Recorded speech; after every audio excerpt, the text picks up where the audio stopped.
Hello everybody and welcome back to another video. In today's video I wanted to make a review on Sulamine and also Japan.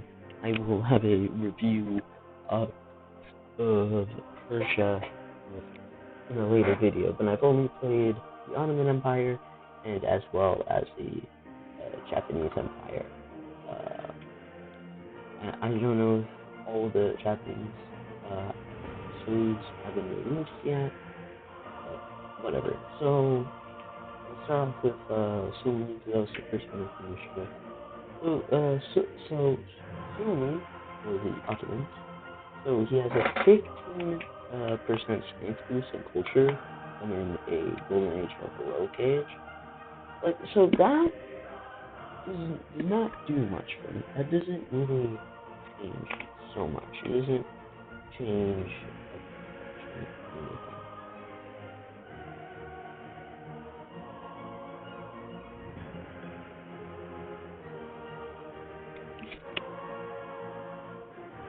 I feel like turning off the noise better. So I don't really hear any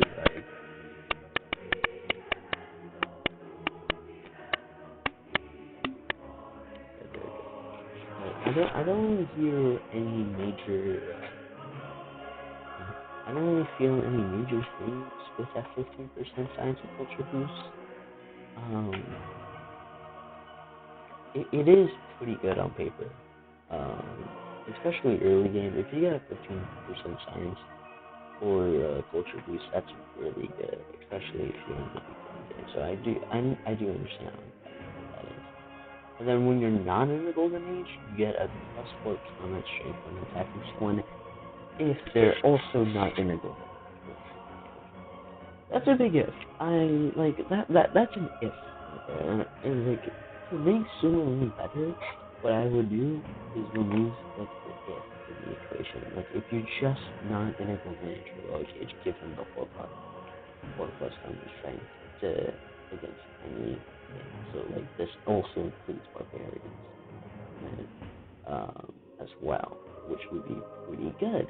But if does exist, if a person has to not be a golden age or a heroic age, I think that then removes barbarians from the equation for that.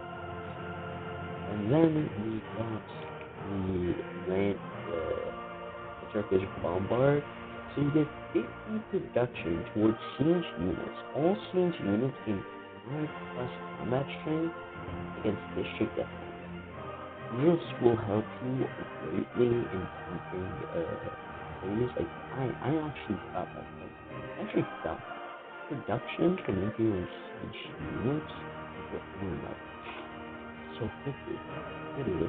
I think bombards the siege units boom. Or I just had really good production. But whatever, like you could feel that. And the 5+ combat strength. Nothing too major, but with the 4+ combat strength, there's usually 9+ combat strength that does start adding it up quite a bit. Conquered cities do not lose population. Cities not founded by the Ottomans gain 1+ amenity and 4+ gold. That's insane. That's insane right there. That if you take a city, you don't lose population. That's crazy. That's good. And you also get, but the best part is you get 1+ amenities. I hate it. I hate when I don't have amenities. And that 4+ loyalty, that is insanely good. Really overpowered. The Great Turkish Bombard is just insanely good for domination victories, and I think it's really good. But that's only cities that are not funded by the Ottomans, of course. Yeah. So if you settle a city, you're not going to get that 4+ energy or 4+ loyalty. But if you conquer a city, you will. So either way, Great Turkish Bombard is pretty great. It's a really good ability. Really makes Suleiman just on that top edge.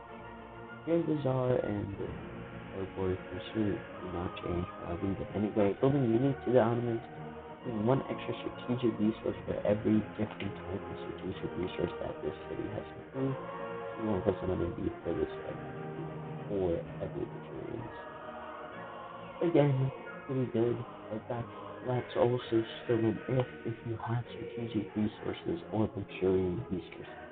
If you have neither of those in a city, then Granizar is not as the Barbary Fossar. I have the same thing. I have the same feeling with every naval unit. The Barbary Fossar is okay. It's alright. It's alright. It's nothing too good for me. I don't really like the special unit. Same thing with the other version of the islands. I really don't like a Bard because that because every naval unit is like there's not a lot of maps where naval units can really shine. Like unless if you're playing Archipelago, right? But then just play Dido or Norway or Britain, So that's another thing, right? Like they're not really so good. Like there's a lot of maps where they're just downright awful. I was playing one of like the wet maps, right? There was like no oceans. There were barely any lakes in that game. Yeah. So you probably have to play that way. But anyways, so I think the new Soul Moon is pretty good compared to the prior one. Oh shit, they almost have the exact same thing. It's just a Soul Moon and like the Janissaries and a unique government. Oh yeah. Honestly, I think the old Soul Moon is also dude. The Janissaries are just so fun to use. I love using the Janissaries. They're just so good and so compact. But yeah, Great Turkish Bombard is great. Yeah, I called it. I called it. He has it too. The Janissaries are really good, and that one extra governor, it's alright. It's nothing special. Like at the same, like it's not special, but it's not really that good. And with this one, you do get some pretty good stuff. The 15 sign boost and culture boost is what is like the key thing there. Like the 4 plus damage if you're not, and if the person you're fighting is not, is pretty minor. Like if you're late era, late age. So like early age, I think visibility is really, really good. It really does help. But later on, you're not really gonna feel this thing, to be honest. By the time you get to like the modern era, you should you should practically be on the top of the scoreboard. Like you practically want violence when you get to the modern era. The only thing you can lose is if somebody somehow just like the AI is way better than you and just demolish your army. You know, they've been building an army since 25. Anyway, we also have Tokugawa to talk about. Tokugawa is the international trade routes, which I think trading with other nations, receive 25 minus yield and tourism, but domestic trade routes you receive 1 plus culture, 1 plus science, and 2 plus gold for every special district at the destination. These within 6 miles of Japan's capital are 100% loyal, and after researching flight, receive 1 plus tourism for every district. That's so good. The 100% loyalty is like the last one. It's pretty mid. It's not that easy. The plus 1 tourism for every district is really good. And then the domestic trade routes, like at this, like you're not even going to be trading with anyone else. So that practically destroys trading for you. But at the same time, domestic trading is really really good. And then we have mission restoration. All districts receiving additional standard efficiency bonus for being adjacent to another district. So like if you adjacent a campus to a industrial zone. So instead of having to put 2 districts, you only have to put one, which is really good. And then the Japanese Samurai, and I think the electronics factory is this Hey, either way, Electronics Factory is really good. I think he's pretty broken actually. Yeah, yeah. So the original uh, land units receive 5 plus damage strength, and land tiles adjacent to close naval units receive 5 plus damage strength. In shallow water tiles filled with cannons fully set to theater districts and half the tile units do not receive damage from hurricanes. Civilizations that are at war with Japan receive 100 plus unit damage from hurricanes and Japanese territory. Remove the hurricane. Just remove the hurricane part. Oh, Hojo. Wow. Like, remove the hurricane. I think Tokigawa is like a direct upgrade. Tokigawa is just so much better than Hojo. Like, literally, because, like, what did you really a hurricane? I'm telling you, they happen, like, every, like, 20, 30 turns. And that's not a lot when you're playing standard, alright? Not a lot. I feel like it's like when you're playing TF2, like back in the old days, and what like they nerfed it, like that's what I feel like a nerf would be like. Because remove like the shit you have to be adjacent to the coast now. You have to be in shallow water. Remove the shallow waters and remove the adjacent to coast, and might and probably would be maybe better than Tokugawa. So Tokugawa is a really good character. I think a direct upgrade. I think in comparison to the Ottomans, I think Tokugawa actually performs just better. Like the mission restoration is just so good, especially in the Tropics sector. These two things are so good. Build an industrial zone, and then next year go like any other district, like go. I think I had a 12 plus industrial zone in one of my Japanese islands. So, in one of my Japanese cities, like imagine that. That's insane. That's insane when you think about it. There's so many districts. I just think that international trade routes are completely like okay. The mess is what you're going to be doing. But yeah, I think Tokyo is really good. Just don't do international trade routes. I think he's more suited for conquest. Um, yeah, I think he's really good. And also with the 100% loyalty within 6 tiles, remember save with 7 tiles. Right across.